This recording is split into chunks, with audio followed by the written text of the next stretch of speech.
Ya, jadi jangan diremehkan untuk bahasa pengenalan komponen ya. Untuk teman-teman yang sudah ahli jangan ketawa dong ya. Kalau saya jelaskan seperti ini, saya jelaskan seperti ke anak SMK dan anak SMP. Ya wajar, walaupun sudah tua, kalau mau belajar ya itu harus dari bawah dulu, jangan langsung main bongkar pasang tok gitu.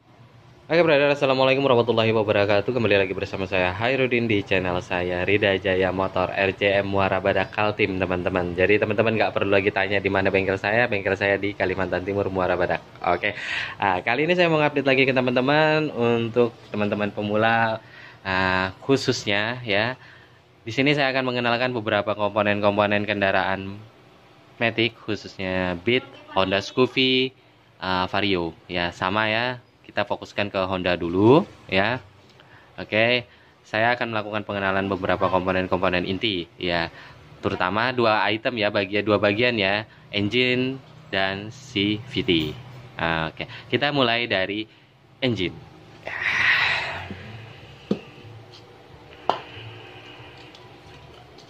Engine Honda terdiri, kalau kita mulai dari yang bagian dalam aja ya teman-teman, ini stang piston ya. Posisi stang piston, oke, stang piston. Ya, bandul crankshaft yang lebih dikenal dengan sebagai stang untuk meneruskan putaran gerak naik piston menjadi gerak putar oleh crankshaft. Ya, oke. Di sini di depan teman-teman ini ada Temlar ya.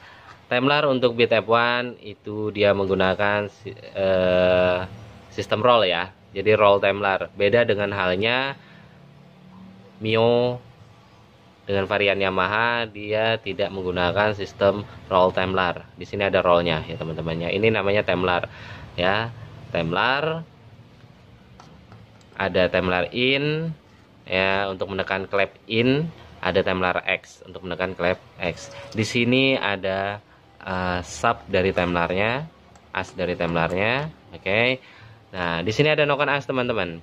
Ini adalah noken as untuk varian Beat F1, Scoopy F1 dan Beat Karbu, Scoopy Karbu itu hampir sama ya, sistem dari noken asnya. Lebih dikenal dengan bahasa engineeringnya itu adalah cam sub ya, yang bertugas untuk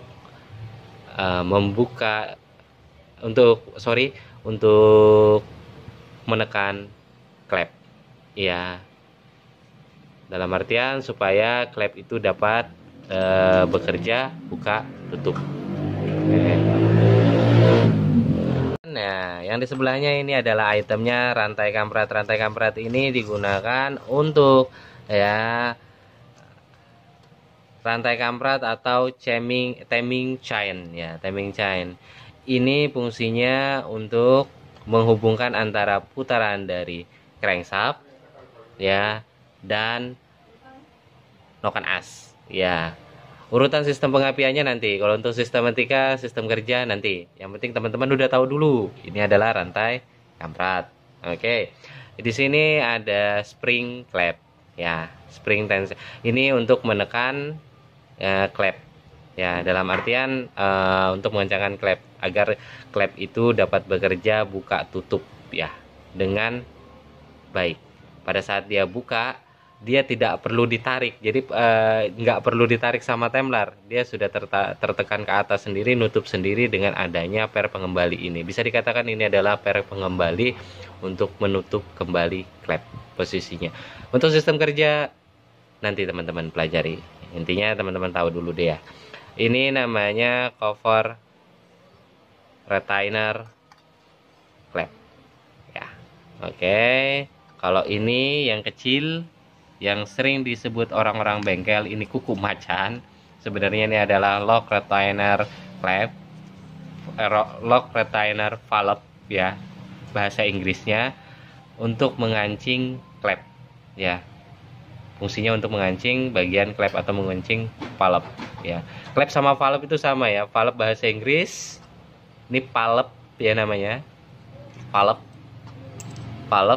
ya. Klep itu bahasa Indonesia, bahasa bengkel, dan bahasa Inggrisnya itu adalah valve. Oke. Dan ini ialah blok head block. Ya, fungsinya tadi di sini untuk tempat dari noken as. Ini ya teman-teman, tempat dari noken as.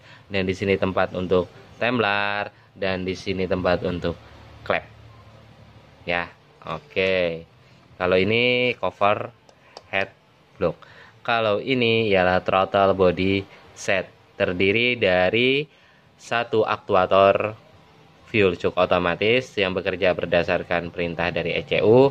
Dua, itu adalah TPS sensor, throttle position sensor, untuk menetapkan timing dari pengapian, timing dari semprotan bahan bakar, sinkronisasi ke ECU juga. Dan ketiga, ini adalah injektor sebagai media katup suplai bahan bakar, bekerja berdasarkan perintah dari ECU dan informasi dari TPS. Oke, kepanjangannya teman-teman ya. Intinya tahu komponen dulu lah. Satu, ini adalah aktuator. Dua, ini adalah TPS sensor. Tiga, ini adalah injektor. Oke. Oke, kita lanjut. Nah, di sini teman-teman bisa lihat ya, di depan teman-teman ini adalah blok silinder. Ya, blok silinder ini berfungsi sebagai tempat dari landasan pergerakan naik turun piston. Ya, saya tunjukkan pistonnya. Oke, adik-adikku, teman-temanku ya. Nah, di sini ialah di depan teman-teman ini adalah piston ya. Ini yang dinamakan dari piston. Piston itu ada pasangannya, tidak hanya ini ya. Di sini teman-teman bisa lihat, di sini adalah ada ring piston. Ring piston itu ada 3 item juga. Di dalam ya ada ring yang berbentuk tipis. Saya buka aja supaya teman-teman paham. Oke teman-teman, ini saya perlihatkan. Ini satu di atas ini ialah ring kompresi, yang dua ini adalah ring pembilas, yang tiga ini adalah ring oli. Ring oli ini terdiri dari 3 bagian, yaitu satu ring kuningan yang berbentuk sirip seperti ini ya. Ada dua pieces ring tipis ya, untuk mengikat ring kuningan ini ya. Kalau untuk fungsi ring pertama ini ialah fungsinya untuk menahan kompresi agar tetap pada ruang bakar. Ring pembilas itu fungsinya untuk membilas sisa oli yang masih berada di antara ring kompresi dan ring oli. Ring oli ini fungsinya untuk ya menahan oli agar tidak masuk ke bagian atas piston ya. Sudah pun ada ring olinya, dikasih lagi ring pembilas supaya pembakaran itu betul-betul bersih dan tidak ada bercampur dengan oli ya. Makanya disebut dengan 4 tak ya teman-teman ya, pembakaran tunggal ya, tidak double pembakaran. Next time nanti saya jelaskan untuk bagian sistem pembakaran 4 tak dan 2 tak. Oke, kita masuk ke bagian area samping ya teman-teman ya. Di sini di depan teman-teman ini namanya ialah mangkok magnet. Mangkok magnet ini berfungsi untuk sistem pembangkitan listrik. Ya, untuk sistem pengecasan, untuk membangkitkan tegangan listrik ya. Oke.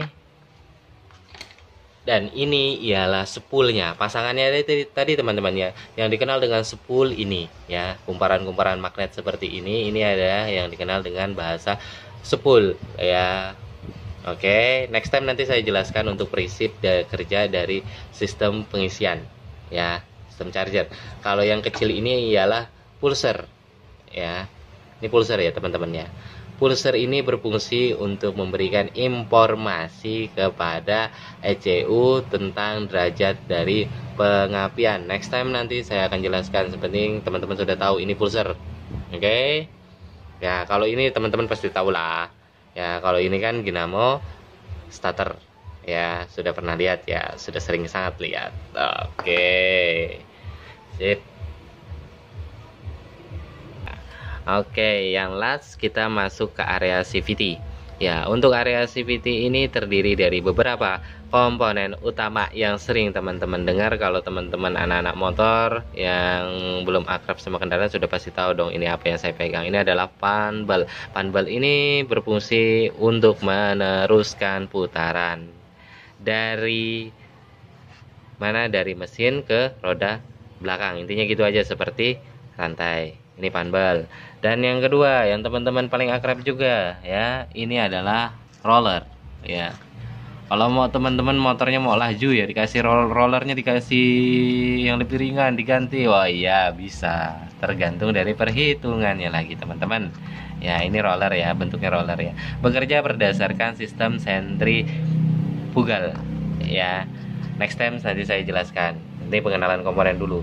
Kalau ini ialah lock snap-ring yang untuk berfungsi untuk menahan seal kruk as ya, posisinya di belakang dari rumahan roller. Ini housing roller ya teman-teman ya, ini housing roller, tempat beradanya roller tadi ya. Oke, kalau ini ialah cover roller ya, cover roller. Yang kecil ini dinamakan slider. Ini slider. Oke, yang ini dinamakan clutch starter atau pinion starter ya. Ya, pinion otomatis starter ya. Kalau ini dinamakan gear starter. Bisa juga disebut dengan sebutan ya, paling sering sih ini gigi starter ya. Lebih akrab disebut dengan gigi starter, flywheelnya ya. Oke. Terus ini ialah lonceng ganda ya. Lonceng ganda sering diakrab disebut dengan lonceng ganda. Ini pasangannya ke sini teman-teman. Deng ya. Nah, kalau yang ini adalah item CVT ya. Ini yang sering disebut dengan CVT, terdiri dari satu puli. Ini yang saya tunjuk Pak, ini saya tunjuk ya. Ini ialah puli bagian dalam, ini puli bagian luar, ini ialah kampas ganda ya. Ini di dalam ini yang sering orang sebut per CVT ya. Itu aja komponen, 4 komponen di dalam CVT yang utama. Kalau bearing teman-teman sudah tahu, ini namanya di dalam ini ada terdiri dari 2 bearing ya, satu yang jenisnya needle, satu yang jenisnya biasa, bearing biasa, roll bearing biasa ya. Itu adalah sering disebut kalau berisik motornya di area belakang, oh ya, oh bearingnya yang kena ya, betul, bearing CVT ya. Ada suara gemuruh atau berisik, itu bisa terjadi masalah di bagian bearing CVT. Oke, sip ya. Oke, mungkin itu aja. Oh ya, satu lagi, di sini ada bushing roller ya, dan di sini ini ialah kipas roller.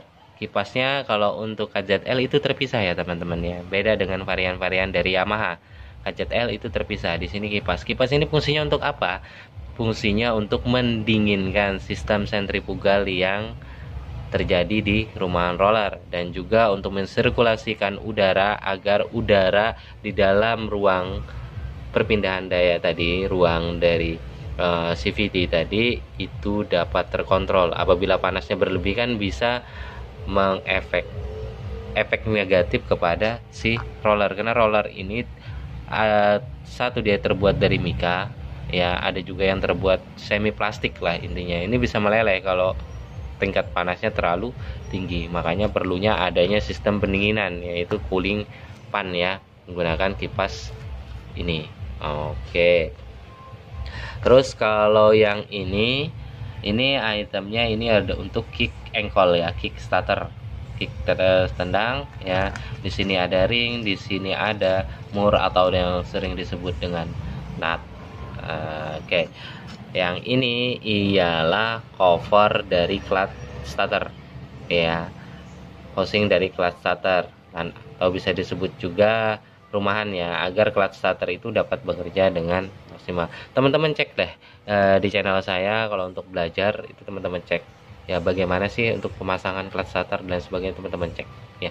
Teman-teman intinya tahu dulu komponen-komponennya, itu mudah, sangat mudah untuk mengingat, untuk belajar.